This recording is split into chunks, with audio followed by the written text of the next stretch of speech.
કેશુદાનભાઈ ચા પીવા આવ્યા છે નહીં તમારા મહેમાન બની લોકશાહી દેશમાં છે કે હિટલરશાહી છે કે ખબર નથી. નહીં કરવાનું હોય 2-5% રાખવાનું હોય એટલી રીતે ના રાખવાનું કે ધૂળધાણી બધાની થઈ જાય બધાની નોકરીઓ જોખમમાં મુકાઈ જશે. કોર્ટ અદાલતમાં શું કહેશો તમે? તમને ખબર છે મારી પાસે કેટલા પુરાવા છે આના? મારી એકેની નોકરી નહીં રહે આમાં.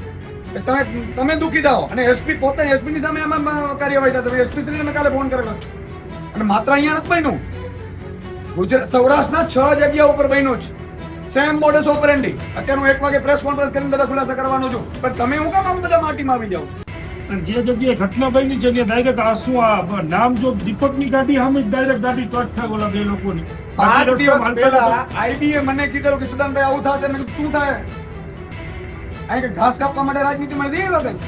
સ્થાનિક સ્વરાજની ચૂંટણીના પડઘમ વાગી રહ્યા છે અને આજે સાંજે 5 વાગ્યે ચૂંટણી પંચ કદાચ સ્થાનિક સ્વરાજની ચૂંટણીની તારીખો પણ જાહેર કરે તે પહેલા જ ખૂબ જ મોટા સમાચાર સામે આવી રહ્યા છે. આમ આદમી પાર્ટીના પ્રદેશ પ્રમુખ ઈસુદાન ગઢવી છે તેની અટકાયત કરવામાં આવી છે. ખંભાળિયા પોલીસ સ્ટેશનથી ઈસુદાન ગઢવી છે તેની અટકાયત કરાઈ છે.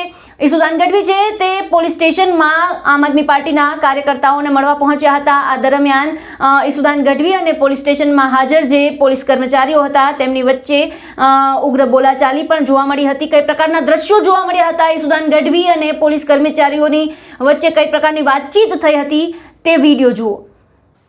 પીઆઈ સાહેબ ક્યાં ક્યાં ગયા છે? બોલો.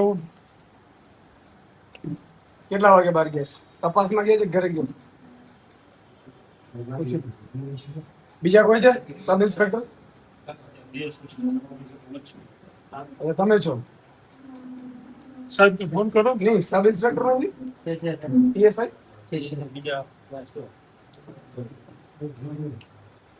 ઉપર ઉપર ચાર્જમાં છે?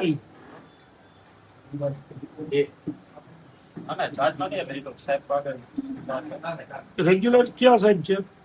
જોશી સાહેબ છે ને તો ફોન કરો ને બોલાવો ને સાહેબ. મારી રાજકીય એમએલસી રાજકીય મારી યુનિવર્સિટી ફરિયાદ થઈ છે. કાલે 112 મેં ફોન કર્યો કે રાજકીયમાં કે ક્યાં સવાલ નહીં એમએલસી નહીં, પણ આવી રીતે ખંભાળિયા દ્વારકા જિલ્લામાં જો આપણા જિલ્લામાં જો આવી રીતે પોલીસનો દુરુપયોગ થાય તો આ ધંધો ચલાવાય નહીં લેવામાં. ખોટી ફરિયાદો કરો છો. જે ફરિયાદ છે એ તો લેતા નથી. પીઆઈ શ્રી હોય તો પેલા પીએસઆઈ શ્રી હોય તો બોલાવો ભાઈ. ત્યાં સુધી બોલાવો ત્યાં સુધી પીએસઆઈ ની વાત કરે ત્યાં સુધી આપણે બીજા ઘણા કામ છે. માત્ર ભાજપ પડા કેમ આપણે કરવાનું થતું નથી. બે ખુરશી લઈ લ્યો થોડી.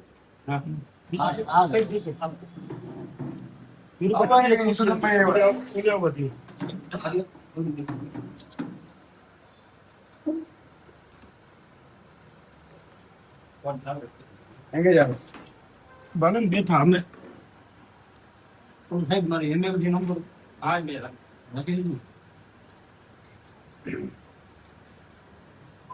હવે રાતના ઘડિયાળ કાલે આ લોકોએ 2 જણાને ઊભા કરી એની સ્કૂટી ને કીધું કે તમે વાંગાને મારવાનો છે, તોડાવડાવ્યું અને પેલો ફરિયાદ કરવા અહીંયા આવ્યો છે અને એની સામે ફરિયાદ કરી નાખી.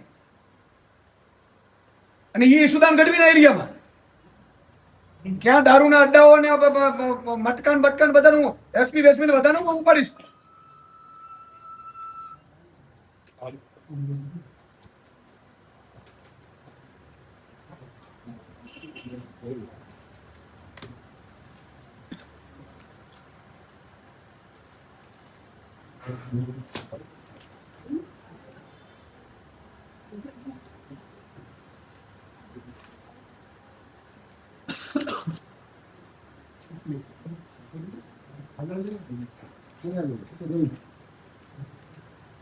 વકીલ સાહેબ જો ને અને એન્ટ્રી કઈ ને કઈ દીધી દીપકની.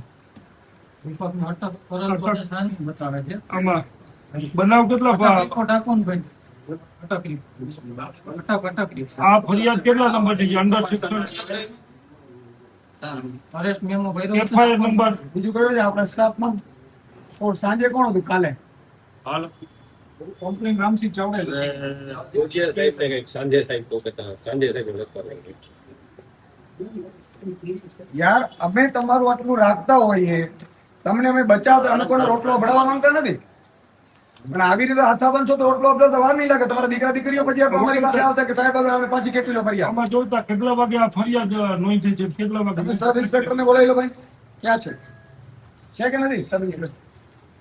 બોલાવાનું પીએસઆઈ પોણા 8 વાગ્યાની છે. હે? અમે છે ને પોણા 8 વાગ્યાની છે. હું 12 વાગ્યા સુધી હું ખુદ અહીં હાજર હતો. મને કે હજી દાખલ થશે દાખલ થશે. હા, 8 વાગ્યાની yes, ફરાઈ ગઈ છે.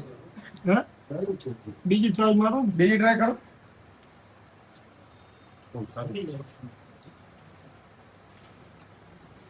એમ કે ઈશુદાનભાઈ ચા પીવા આવ્યા છે નહીં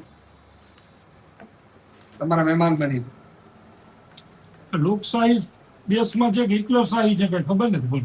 નહીં કરવાનું હોય 2-5% રાખવાનું હોય સાહેબ, પણ એ રીતે ના રાખવાનું કે અહીંયા દૂરદાણી બધાની થઈ જાય. થવાનું. બધાની નોકરીઓ જોખમમાં મુકાઈ જશે. કોર્ટ અદાલતમાં શું કહેશો તમે? તમને ખબર છે મારી પાસે કેટલા પુરાવા છે આના? તમારી એકેની નોકરી નહીં રહે આમાં. તમે દુખી થાઓ અને એસપી પોતે એસપી ની સામે આમાં કાર્યવાહી થશે. તમે એસપી શ્રીને મેં કાલે ફોન કરેલો હતો. અને માત્ર અહીંયા નથી બન્યું, ગુજરાત સૌરાષ્ટ્રના 6 જગ્યા ઉપર બન્યું છે. Same modus operandi. અત્યારે હું 1 વાગે પ્રેસ કોન્ફરન્સ કરીને બધા ખુલાસા કરવાનો છું, પણ તમે હું કામ આમ બધા માટીમાં આવી જાઓ છો? બાકીના પોલીસનું તો બોડી લઈશ. તમે યાર, તમે બધા સારા વ્યક્તિઓ છો, આપણા પરિવારના સભ્યો છો, અને આવી રીતે કોકના ભરોસે કરશો તો હેરાન થઈ જશો બધા યાર. માણસો ઊભા કરો, ફરિયાદ લખાવડાવવા માટે એને કહો, ધમકી મારો, ફરિયાદ લખાવડાવે. અહીંયા ફરિયાદ લખશે કોઈ? અને જે જગ્યાએ ઘટના બની છે ત્યાં ડાયરેક્ટ આ શું આ નામ જો દીપકની ગાડી સામે ડાયરેક્ટ ગાડી ટચ થાય ઓલા બે લોકોની. 5 દિવસ પહેલા આઈબીએ મને કીધેલું કે સુદાનભાઈ આવું થશે. મેં કીધું શું થાય? અહીં કે ઘાસ કાપવા માટે રાજનીતિ મળતી એવા કઈ? બધાને પોતાની નોકરીઓ વાલી હોય છે, પણ અમે ખોટું કોઈનું નથી કરતા એનો અર્થ એ નથી. અને દારૂ નાડાની મને બધું લિસ્ટ આપો, હાલો આપણે રેડ કરીએ. હવે તમે અને કોણ કોણ બુટલેગર છે આપણે બધી ડિટેલ કઢાવું. ખંભાળિયા તાલુકામાં કેટલા બહારના માણસો તમે જે કામ સબ કરે છે? ઇન્સ્પેક્ટરને બોલાવો ને ભાઈ. એ તો એને કીધું છે ને, સ્ટાફ જ બોલાવે ને, આપણે તો એને કઈ રીતે બોલાવે? તમારી પાસે પોલીસ વેરિફિકેશન કેટલા બહારના માણસોનું છે ખંભાળિયા તાલુકાનું? તમે નામ જો 10 દિવસ પહેલા દીપકનું પોલીસ વેરિફિકેશન કર્યું તો બીજા માણસો ગામોગામ કામ કરે છે, કંપનીઓમાં કામ કરે છે, તો એનું પોલીસ વેરિફિકેશન ના ના એમને પુરાવા જોતા હોય તો હું 1000 પુરાવા દઉં કે તમે અહીંયા કેટલા હજાર માણસો કામ કરે છે મારી તો સરકારથી? લેખિતમાં ફરિયાદો એટલી છે. નમસ્કાર મિત્રો, હું છું ગોપાલ ઇટાલિયા. છેલ્લા 20 દિવસથી ભાજપની સરકાર એટલી હદે ફાટી પડી છે, એટલી બધે ડરી ગઈ છે કે રોજની 5, 4, 10 એફઆઈઆર આમ આદમી પાર્ટીના કાર્યકર્તા ઉપર થઈ રહી છે. ગઈકાલે રાત્રે 2 વાગ્યે કોડીનાર પોલીસ દ્વારા, સુરેન્દ્રનગર જોરાવરનગર પોલીસ સ્ટેશન દ્વારા અને પોરબંદર પોલીસ દ્વારા અડધી રાત્રે આમ આદમી પાર્ટીના કાર્યકર્તાના ઘરે જઈ ધાકધમકી, દાદાગીરી, ગુંડાગીરી કરી. ગઈકાલે સાંજે 5 વાગે ખંભાળિયા પોલીસ દ્વારા ખંભાળિયાના આમ આદમી પાર્ટીના કાર્યકર્તા ઉપર પણ ખોટી રીતે એફઆઈઆર કરવામાં આવી. પરમ દિવસે જેતપુર નવાગઢમાં એફઆઈઆર કરવામાં આવી. આખા ગુજરાતમાં એફઆઈઆર થઈ ગઈ છે, કેમ કે ભાજપ સરકારના એકદમ કહેવાય છે કે ડર લાગી ગયો છે. અમારા દ્વારકા જિલ્લાના ખંભાળિયાના આમ આદમી પાર્ટીના કાર્યકર્તાઓને ખોટી રીતે પોલીસે ધરપકડ કરી એના મોબાઈલમાંથી ચૂંટણીનો ડેટા કઢાવવાની દાદાગીરી કરતા હતા. અને એટલે હમણાં અત્યારે આજે 1 તારીખે બપોરે 2:30 વાગ્યાની વાત હું કરું છું કે ઈશુદાન ગઢવી પોલીસ સ્ટેશન ગયા તો પીઆઈએ અત્યારે એમને પણ પોલીસ સ્ટેશનની અંદર ધરપકડ કરી લીધી. અને પીઆઈએ સ્પષ્ટ શબ્દોમાં કીધું કે ભાજપની ઓફિસમાંથી અમને સૂચના આવી છે કે હવે બધા જ આમ આદમી પાર્ટી વાળાને એરેસ્ટ કરી લેવાના છે. દાદાગીરી, ગુંડાગીર્દીની હદ વટાવી ગયા છે બીજેપી વાળા. ઈશુદાન ગઢવીને અત્યારે દેવભૂમિ દ્વારકા જિલ્લાના ખંભાળિયા પોલીસ સ્ટેશનના અધિકારીઓએ એરેસ્ટ કરી લીધા છે અને બેસાડી દીધા છે અને દાદાગીરી કરે છે પોલીસ કે અમને ઉપરથી ભાજપમાંથી સ્પષ્ટ આદેશ છે કે આખી ચૂંટણીની અંદર ભાજપ આમ આદમી પાર્ટીના બધા લોકોને એરેસ્ટ કરવાના છે. આ દાદાગીરીની સામે અમારી લડાઈ છે. હું ગુજરાતની જનતાને જાગૃત કરવાની વિનંતી કરું છું કે ચૂંટણી આવી રહી છે, હવે આ ગુંડાઓ, લફંગાઓ, અંગ્રેજોની ઓલાદોને રજા આપવાનો સમય આવી ગયો છે. અને ઈશુદાનભાઈ ગઢવીને ખંભાળિયા પોલીસે અત્યારે એરેસ્ટ કર્યા છે. જે કોઈ પણ મિત્રો ત્યાં પહોંચી શકે એમ હોય તે પહોંચે. જય જય ગરવી ગુજરાત. આમ આદમી પાર્ટી સતત આ મુદ્દાને ઉઠાવી રહી છે કે ભારતીય જનતા પાર્ટી પોલીસની સાથે મળીને આમ આદમી પાર્ટીના નેતાઓની ધરપકડ કરાવી રહી છે, એફઆઈઆર દાખલ કરાવી રહી છે. અને ચાહે ગોપાલ ઇટાલિયા હોય, મનોજ સોરઠિયા હોય કે પછી પ્રવીણ રામ હોય, આ તમામ નેતાઓ દ્વારા આ પ્રકારના આક્ષેપ લગાવવામાં આવ્યા છે. છેલ્લા 2 દિવસમાં 3 મહિનામાં આમ આદમી પાર્ટીના 45 જેટલા કાર્યકર્તા પદાધિકારીઓની વિરુદ્ધ FIR દાખલ થઈ હોવાની વાત છે તે આમ આદમી પાર્ટીના નેતાઓ દ્વારા કરવામાં આવી છે. આ બધાની વચ્ચે સ્થાનિક સ્વરાજની ચૂંટણીની જાહેરાત પહેલા ઈસુદાન ગઢવીની અટકાયત કરવામાં આવી છે. ત્યારે આગામી સમયમાં આ આખો મુદ્દો શું રૂપ ધારણ કરે છે તે જોવાનું રહેશે. આપનું શું માનવું છે આ સમગ્ર મુદ્દાને લઈને અમને કોમેન્ટ બોક્સમાં જણાવો અને અમારી ચેનલને લાઇક, શેર અને સબસ્ક્રાઇબ કરવાનું ભૂલશો નહીં. ફરી મળીશું નવા વિડીયો સાથે. મને આપશો રજા. નમસ્કાર.